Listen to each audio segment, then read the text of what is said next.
நம்ம என்னதான் ஆரோக்கியம் இல்லாத பொருட்களை அடிக்கடி சாப்பிட்டாலும், பீஸா, பர்கர், ஜங்க் ஃபுட்டு அது இதுன்னு சாப்பிட்டாலும் வாரம் 2 முறை முருங்கைக்கீரையை இந்த மெத்தடில் சமைச்சு சாப்பிடுங்க. முருங்கைக்கீரையில் நம்ம உடம்புக்கு தேவையான எல்லா விதமான சத்துமே அடங்கி இருக்கு. இது ரொம்ப ஈஸியாக சலீஸாக கிடைக்கக்கூடியது. எப்படி சமைச்சா அதோட மருத்துவ பலன்கள் நமக்கு முழுசாக கிடைக்கும் அப்படின்றது தான் இந்த வீடியோவில் பார்க்க போகிறோம். சிலர் முருங்கைக்கீரையை வாங்கி 2 நாள் கழிச்சு செய்வாங்க, சிலர் ரொம்ப வேக வச்சிருவாங்க. அந்த மாதிரிலாம் செய்யும் போது மருத்துவ பலன்கள் நமக்கு முழுசாக கிடைக்காது.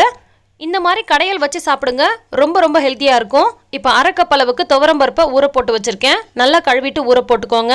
இதில் ஒரு 10 பல்லு போல் பூண்டு சேர்த்துருக்கேன். அடுத்தது இது கூட 2 பச்சை மிளகாய் சேர்த்துருக்கேன்.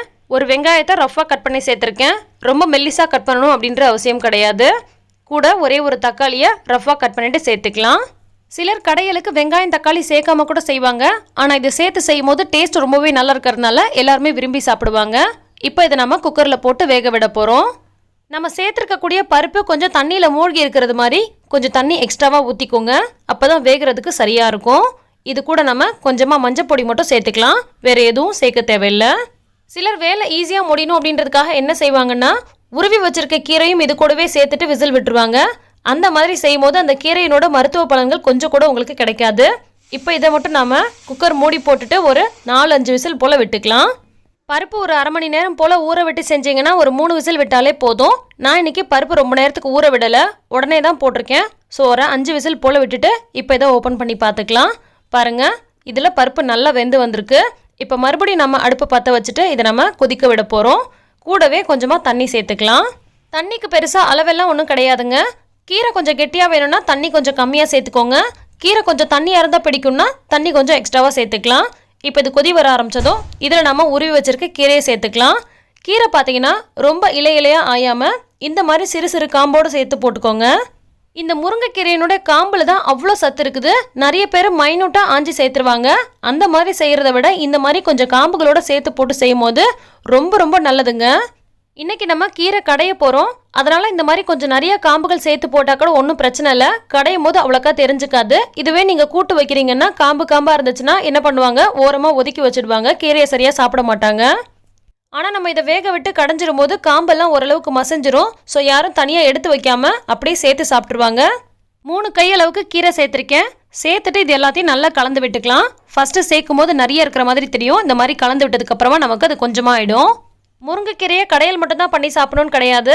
இதையே நீங்கள் பொரியலாக செஞ்சு சாப்பிடலாம். அதே மாதிரி கூட்டு வச்சு சாப்பிடலாம், சூப்பு வச்சு சாப்பிடலாம், வடை பண்ணி சாப்பிடலாம். இந்த மாதிரி முருங்கைக்கீரையில் நிறைய பண்ணலாம். பக்கோடா செய்யலாம், ரொம்பவே டேஸ்ட்டாக இருக்கும். எப்படி செஞ்சாலும் அதோட முழு சத்தும் கிடைக்கிற மாதிரி லைட்டாக காம்புகளோடு சேர்த்து போட்டு செய்யுங்க. அதே மாதிரி கீரையை ரொம்ப நேரத்துக்கு வேக விடக்கூடாது, அதோட மருத்துவ பலன்கள் குறைய ஆரம்பிச்சிடும். கீரையினோட இந்த நல்ல ஒரு பச்சை நிறம் இருக்குது பாருங்கள், அது மாறக்கூடாது. இப்போ பார்த்தீங்கன்னா ஒரு 2 நிமிஷம் போல் கொதிச்சிருச்சு. இந்த மாதிரி கொதிச்சதுக்கப்புறமா தேவையான அளவுக்கு உப்பு சேர்த்துட்டு ஒரு முறை நல்லா கலந்து விட்டுட்டு இதை நம்ம ஆஃப் பண்ணிடலாம். சரியாக ஒரு 2-3 நிமிஷம் மட்டும் கொதிக்க விடுங்க. அதுக்கு மேலே கொதிக்க விட்டிங்கன்னா உங்களுக்கு நிறம் மாறுறது மட்டும் இல்லாமல் அந்த மணமுமே மாறிடும். இப்போ ஒரு நல்ல சூப்பரான ஸ்மெல் வரும். கொஞ்சம் நேரத்துக்கு அப்புறம் கொதிக்க விட்டுட்டே இருந்தீங்கன்னா அதோட வாசனையே மாறி போயிடும். இப்போ நம்ம ஸ்டவ் ஆஃப் பண்ணிவிட்டு இதை இந்த மாதிரி பருப்பு கடையிற சட்டிக்கு மாற்றிட்டு இதை நல்லா கடைஞ்சி எடுத்துக்கலாம். கடையிறதுக்கு கஷ்டமாக இருந்துச்சுன்னா அந்த மேலே இருக்கக்கூடிய தண்ணியை மட்டும் லைட்டாக இருத்துட்டு கடைஞ்சிங்கன்னா ரொம்ப ஈஸியாக இருக்கும் கடையிறதுக்கு.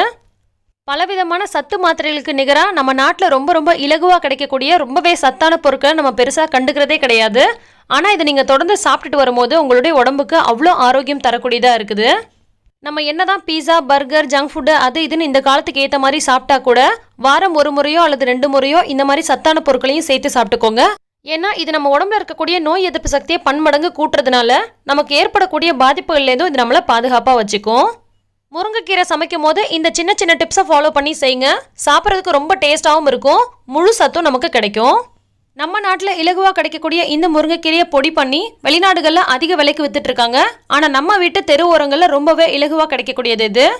ஸோ இந்த ஹெல்தி ரெசிபி உங்களுக்கு பிடிச்சிருந்தா லைக் பண்ணி மற்றவங்களுக்கும் ஷேர் பண்ணுங்கள். நன்றி.